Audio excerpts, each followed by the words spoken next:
This is the week of my yearly cancer checkup, so I just got done with a CAT scan, and then I have to go back for a mammogram. So right now we're eating breakfast because I'm really hungry because I've been fasting most of the day yesterday and of course all night.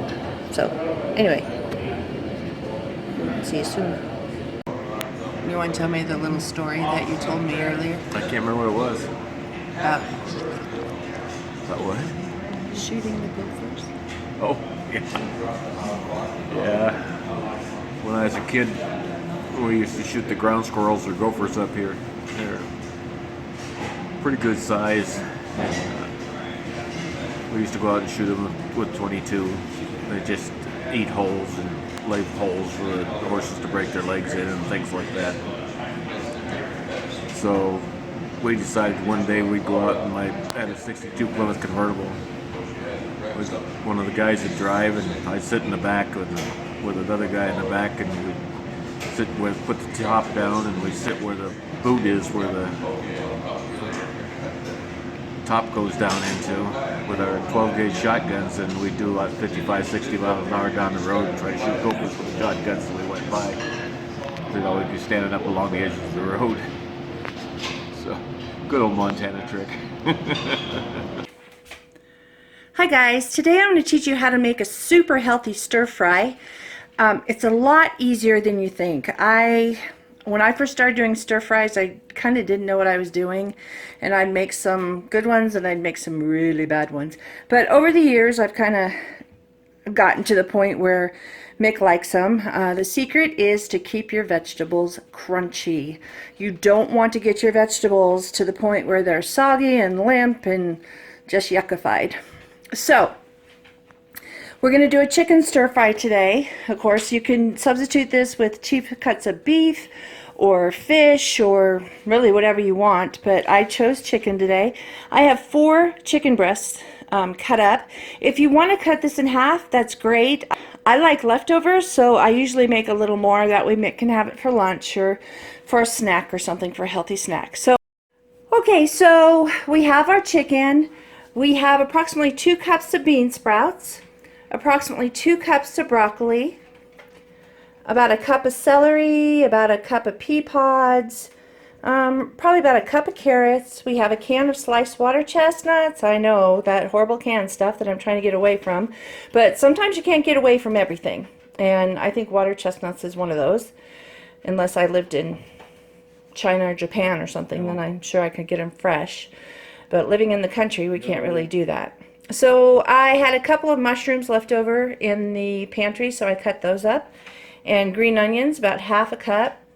I took an end of a large ginger root and did about 2 tablespoons of the ginger root. And also I did 3 cloves of garlic. I've mentioned how much Mick and I love garlic before, so I always load on the garlic. If you're not so keen on garlic, then definitely cut back, but we like it so much.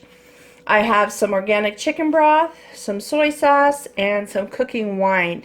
I actually prefer cooking sherry in this dish, but we didn't have any, so it's just a splash to give it flavor, so it's not really gonna, be that difficult. Okay guys, I have approximately 2 tablespoons of olive oil in here. Why the olive oil? Because it actually gives you a higher temp point, and you want your pan hot. So I'm going to start by adding my ginger and my garlic, because those need to soften up just a little bit.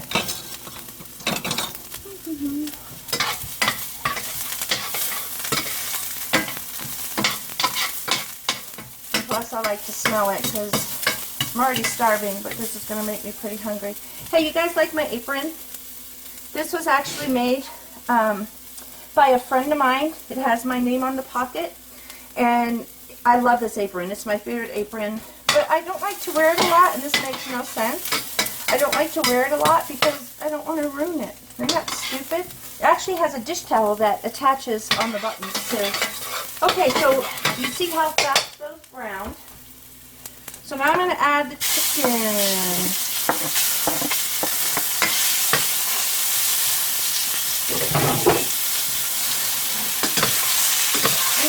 Swirl this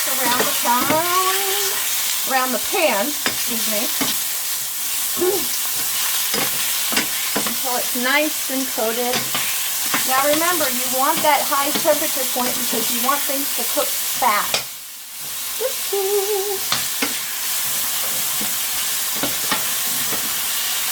The only problem with that is sometimes you can't see what you're doing because of all the steam, especially if you wear glasses, like I do. Look how fast that's browning up.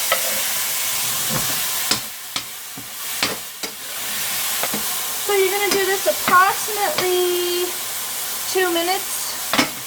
Your chicken's going to cook pretty fast, and you don't want to cook it all the way through because you're still adding in your vegetables.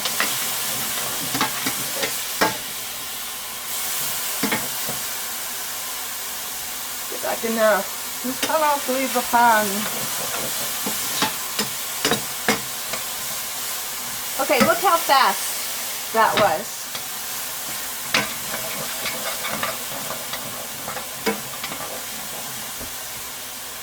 Now I'm going to add my bean sprouts, my broccoli, carrots, water chestnuts,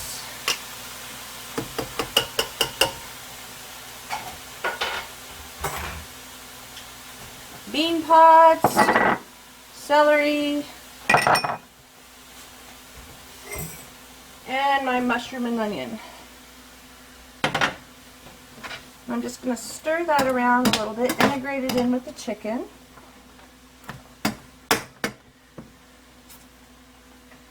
I'm not a very clean cooker.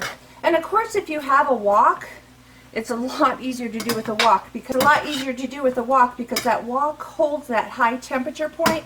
So everything that's going to go in there is just going to flash cook. Unfortunately, I don't have one, and I really don't want one because they're so big and bulky, and I have enough problems with all my appliances and finding room for them. I'm sure Mick would love it if we had stir fries every day. That's not gonna happen. Okay, so I just got my vegetables mixed together. They're still crisp. They're not cooked. They're still crisp. And I'm going to put a cup of that organic chicken stock in there. Now, I don't use measuring spoons, that's just the way I am, but you're going to put approximately 3 tablespoons of soy sauce in there. I usually have the low sodium stuff, and for the life of me, I can't remember why I bought this big one. That's okay, won't kill them. And then just a generous splash of the cooking wine. And I'm going to bring that to a bubble. Now that we're on the eating healthy cook, however, we don't eat rice, so I'm going to miss that in this dish because I usually serve it over rice. I suppose I could do quinoa, but Mick really doesn't like the quinoa, and I don't know, I think this is just healthy enough on its own. Cornstarch. As soon as this starts bubbling, which should be pretty soon because my pan's pretty hot. I do not like to add just plain cornstarch because then it'll get lumpy and bumpy, so I drained off a little bit of the liquid here. And you can, you know, if you like a juicier broth, you can certainly not use the cornstarch, but the cornstarch just kind of thickens up your broth for you, and I like that it coats that chicken and makes everything yummified. Yes, yummified is a word. It's in the Rainy Dictionary. So just give it a good stir till all your cornstarch dissolves. Still waiting for that to boil. You know, you probably spend about, I don't know, 15 or 20 minutes chopping up your vegetables, your chicken, and everything. And then this dish maybe takes 10 minutes to make, so it's well worth it in my opinion. Okay, so my broth is starting to boil. I'm just going to stir in the cornstarch. Just going to push that around so everything's coated. And this will get your broth going. And everything's sticking to the food and making it yummy. You guys should smell this with the ginger and the garlic and the onions, the chicken, the broccoli, the carrot. Oh, it smells so good. And the good thing about stir fries too is if you're living alone, you just make enough for you. You don't have to make this huge big batch. You can just pare down your ingredients and make enough for you. I'm going to let it simmer for about 2 minutes, maybe 3, just to get that broth all nice and thickened up.